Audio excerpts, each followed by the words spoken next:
Good evening. I'm TTC Chair Adam Giambrone, and welcome to the premiere edition of On the Rocket, where we're going to be talking transit with commuters. Every month, we'll bring you what's new at the TTC. We'll take your questions, we'll hear your concerns, and you can reach us by phone or by email or right here on the Rocket as we make our way through the city. Because, of course, we want to hear from you. We want to hear your concerns, hear your questions. And we thought we'd start off with a special guest today. And joining me is Anne. Hi, Adam. Well, welcome. Nice to see you. Well, thanks very much. It's exciting that we're starting this new show about transit. Congratulations. Now, this is my neighborhood. I ride the rails all the time. I use the Red Rocket as often as I can. Congratulations on the new show. Well, thanks very much, Anne. So you're going to be talking face-to-face with riders. You're going to be taking emails, questions. You'll be twittering as well, tweeting and whatnot. Good for you. Well, we're going to be, we're going to try to reach out to riders to actually hear what they want to talk about, answer some of their basic questions. We're going to start off today with Transit 101. But I understand that there's a question that you've always wanted to ask and that you've never been able to ask while it's on air. Well, I'm asking what I think a lot of people are asking today, Adam, and that is there's word we're coming out of a recession. This is the better way, but soon it will be the more expensive way. We're hearing about a fare hike. How is this possible?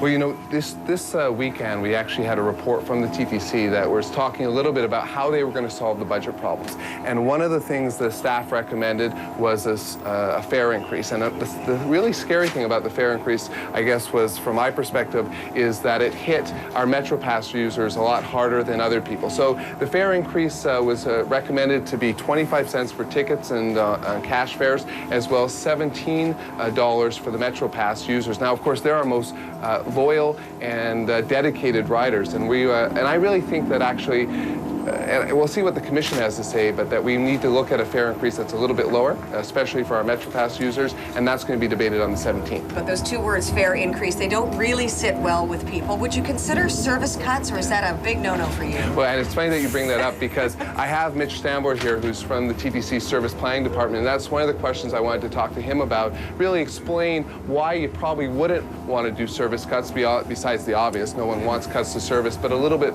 more in detail on that in just a second. Are you worried about where you've been spending your money? A lot of people question some of the things that you've done, the TTC, the right-of-way up at St. Clair. There's been a lot of expense in doing some of the things that you've tried to do, and now there is a shortfall. Well, of course, the funny thing, Anne, is that we've got all this money for expansion, and the province has been really good. They've spent some $10 billion with some help from the federal government and the city on expansion projects. We've started work on Shepherd. Of course, St. Clair is just wrapping up. But what we're dealing with right now is the operating budget. So what's the difference between operating and capital? And I guess really the bottom line is people feel somebody's hand in their pocket, maybe taking more money. Of course, the money's going to come from somewhere, and it's either going to come from the taxes or it's going to come from the users, and who are also taxpayers. But we have all that expansion, and that's a separate pool that we can't touch. And then we've got to operate the system, and that's what we're talking about with the fare increase, is the yearly operating budget, $1.3 billion, and that goes up by about $100 million a year. So that's really what we're talking about. But Anne, we've got a little behind-the-scenes tour of the TTC that we wanted to start off on, and I'm wondering if we could go to that, and then we're going to take some more questions and talk to Mitch Stambor here at the back. And we're coming up to my stop, and I'm going to get off, and you're going to have a great show. Well, thanks very much, It was Anne. such a pleasure. Thank you, Adam. Thanks, and have a good night. You too. So let's see the behind-the-scenes tour of Roncy Car House, where they control the streetcars, and as well as our Hilka shop, where they keep them repaired and fix them up when they need to be fixed up.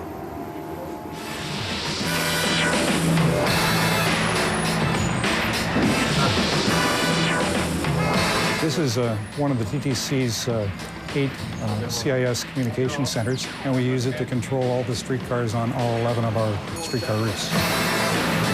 The streetcar routes essentially operate almost as if they're subway routes. For example, the Queen route and the King route both carry about 45,000 customers a day. Now, that's larger than most small cities.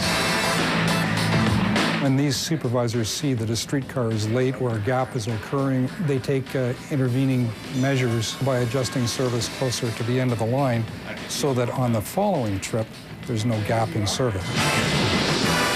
We installed GPS on every one of our streetcars, so the supervisor knows exactly what location and direction each vehicle is. It's kind of like the way some people explain weather in Canada. If chaos is not here, wait 15 minutes and it will approach.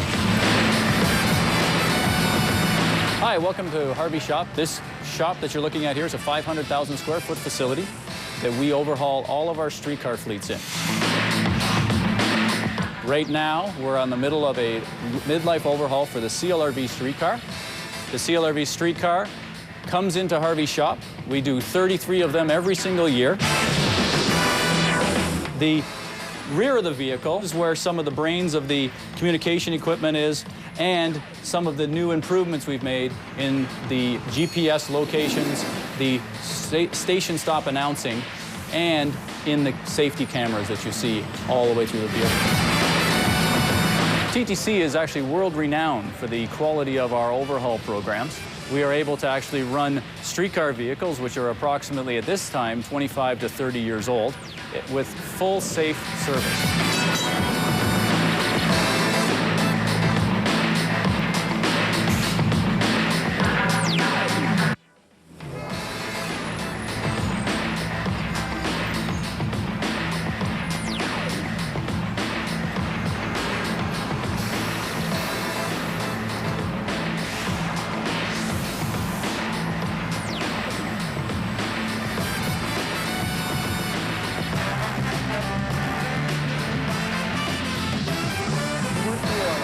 Streetcar on the new On the Rocket show, where we're talking transit with commuters. And joining me now is Mitch Stambler, who's the manager of service planning. And Mitch, welcome to the show. Thanks, Mr. Chair. And Mitch, you know, we're here on a live streetcar. We're moving through the streets of Toronto. We've got the beautiful scenery in the background. And I thought one of the first things we might want to talk about is why we still have streetcars in Toronto.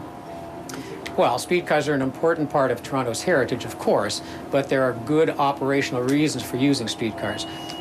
Because they're bigger, they provide a more efficient way of carrying large numbers of people, as we do in the downtown. They are environmentally friendly. They have no local emissions whatsoever, although we do have to generate electricity, but even taking that into account, they're far more environmentally friendly than buses. They provide people with a comfortable and quiet ride, and all things considered, when we've done tests between modes, people in Toronto clearly prefer the quality of service you get in a streetcar. Well, you know, Mitch, one of the things I want to talk about a little later is how we choose where we put streetcar tracks. And we were talking about Transit City, which is an expansion program, where we use buses. And then, of course, the big question that everyone asks is why don't you build subways, and how we might determine when it's appropriate to build subways. And I don't know if you've got, I mean, we've got a few minutes here to talk. When it's service planning, how do you make the decision where to put a bus route or to a streetcar route or a subway? And that's something I think that we'd like to talk about, and maybe you could start us off. Sure. What we try to do in planning any route is design it so that it will best meet the needs of the traveling public. And we study that. We study it in great detail through surveys and attitudinal work, and we try to get a picture of how people's travel behavior evolves over time and replicate that in the service that we provide.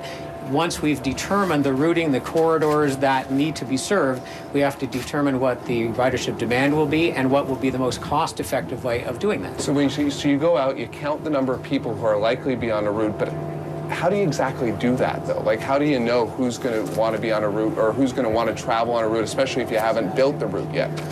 We have a lot of information on travel behavior in the city and where people are trying to get to. We understand the current densities of development, car ownership patterns, how the city is expected to evolve through the official plan. And we take all of this information and other research that we do, and we develop ridership forecasts that our track record's pretty good at having a reasonable handle of what the demand will be. And once we know the pattern and the demand, we're in a pretty good position to determine the route. So how would you decide then when it's appropriate, for example, to switch from a bus route, say a busy bus route, over to a streetcar or an LRT route? And when you have an LRT route, like the ones we're building on Transit City, when does it make sense to make that next level up to a subway? It's pretty much